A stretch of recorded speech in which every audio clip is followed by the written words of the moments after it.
There are currently more than 1.5 billion vehicles driving on Earth. That number is increasing every single year. In 2023 alone, more than 70 million new cars were sold globally, according to the International Organization of Motor Vehicle Manufacturers. On average, there is now one car for every 5 people on the planet, and the vast majority of them run on internal combustion engines, gas or diesel. But times are changing. Governments around the world are planning to phase out combustion engine cars. In the United States, California has already committed to banning the sale of new gas-powered cars by 2035. 17 other states are expected to follow. Canada, the United Kingdom, and other countries are also pushing similar legislation. The world is preparing for an electric future. But no one is really asking the big question. What happens to the billion gas-powered cars already out there? Some cities like Los Angeles, New York, and San Francisco are already introducing low-emission zones. Older vehicles are restricted or banned altogether from central districts. Cities are starting to define who can and cannot drive based on emissions. And this is just the beginning. In the coming years, these restrictions will grow. Gas and diesel vehicles will be pushed out of city streets. But what happens to all the vehicles that already exist? One option is recycling. Cars can be disassembled into metal, plastic, glass, rubber, and electronic parts. In theory, everything can be reused. In practice, it's much harder. Recycling a car is labor-intensive, logistically complicated, and extremely energy-demanding. Older cars often use complex blends of materials that are hard to separate. And we haven't even mentioned the hazardous waste. Oils, fluids, batteries, exhaust residue. Recycling 1 or 2 cars is one thing. Recycling over 1 billion? We'd need thousands of processing plants around the world. And even then, we'd barely scratch the surface. Another option is converting cars to electric.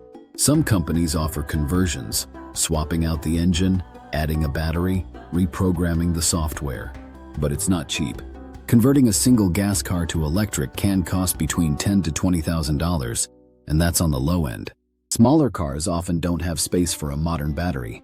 Older frames can't support the extra weight, and even if you manage to convert it, the range and efficiency won't match modern EVs. Conversions are mostly for hobbyists and collectors. They are not a scalable solution.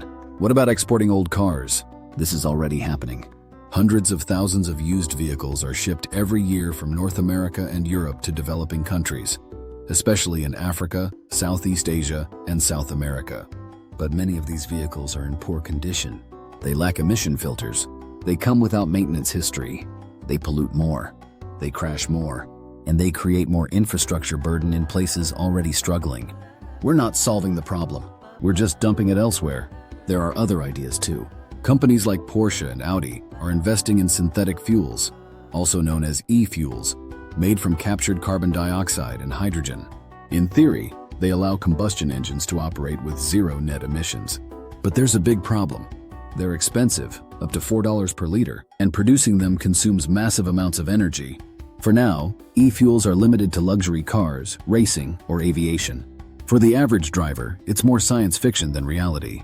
Which brings us to a difficult question. What happens to all the people who can't afford an EV? Millions of Americans still drive 10, 15, or 20-year-old cars. Many of them live in rural areas or small towns. Public transport is not an option. And a new EV? Often out of reach financially. One likely scenario is economic pressure. Insurance premiums for gas cars will rise. State fees and taxes may increase. Cities may charge emission tolls just to enter. Gas stations will disappear one by one, and gas itself will become a luxury. Driving an old car may become so expensive, it just won't make sense anymore. Even if it still works, it'll be economically dead. Another scenario? A progressive ban, not just on sales, but on driving itself. Cities might outright ban all combustion engines, regardless of age. States could enforce stricter emission inspections. Old cars would fail, and without certification, they'll be pulled off the roads. It won't be a law, but it'll have the same effect. There's also the cultural shift.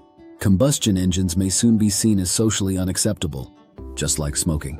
Once normal, then restricted, then frowned upon. Then illegal in many places. Loud engines, exhaust fumes, oil leaks, all things the future might reject. People who try to hold on to their old gas cars might face judgment, restrictions, and mounting pressure to conform.